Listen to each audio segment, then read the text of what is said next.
नमस्कार मंडळी, श्री स्वामी समर्थ. मी वर्षा. मी तुमचं माझ्या पी टी फॅमिली कट्टा या चॅनलवर मनापासून स्वागत करते. तर आजच्या व्लॉगमध्ये मला एवढंच सांगायचं आहे की मी माझे 50 सबस्क्रायबर्स होऊन गेले आहेत. ज्यांनी मला सबस्क्राईब केलेलं आहे त्यांना म्हणजे त्यांचे मी मनापासून आभारी आहे.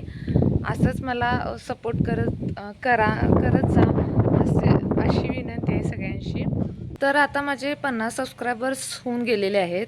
पण जेव्हा माझे 50 सबस्क्रायबर्स होऊन गेले तेव्हा मला म्हणजे मी जेव्हा लाईव्हला जाण्याचा प्रयत्न केला तेव्हा लाईव्ह स्ट्रीमिंग लगेच सुरू झालं नाही.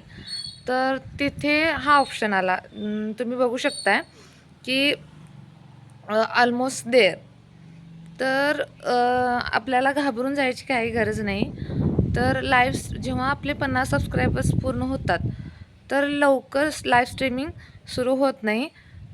त्यासाठी 5-6 दिवस किंवा 1 आठवड्याची प्रोसेस चालू होते.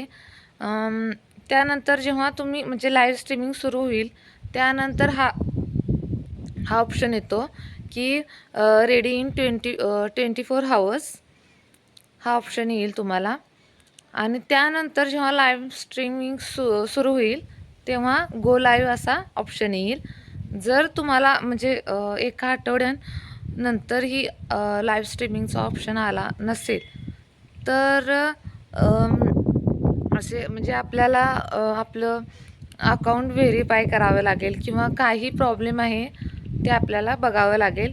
पण माझं एका आठवड्यात लाईव्ह स्ट्रीमिंग सुरू झालं. जेव्हा 50 सबस्क्रायबर्स झाले तेव्हा लगेच काही सुरू झालं नाही.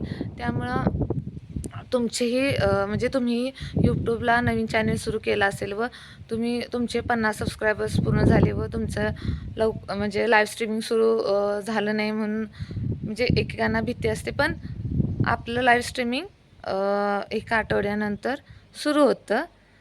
तर आजच्या व्हिडिओमध्ये मला तुम्हाला एवढंच सांगायचं होतं व असाच मला सपोर्ट करत जा. माझी ही सगळ्यांना विनंती आहे. मी यूट्यूबला नवीन आहे. याआधीही मी अकाउंट काढलेलं माझे बऱ्यापैकी सबस्क्रायबर्स झालेले, पण काही कारणास्तव ते डिलीट झालं. ते हे तुम्हाला माहीतच आहे. मला प्लीज तुमच्या सपोर्टची गरज आहे व तुम्ही सपोर्ट करालच. तर मला आजच्या व्हिडिओमध्ये तुम्हाला एवढंच सांगायचं होतं. पुन्हा भेटूया नेक्स्ट व्हिडिओमध्ये. थँक्यू.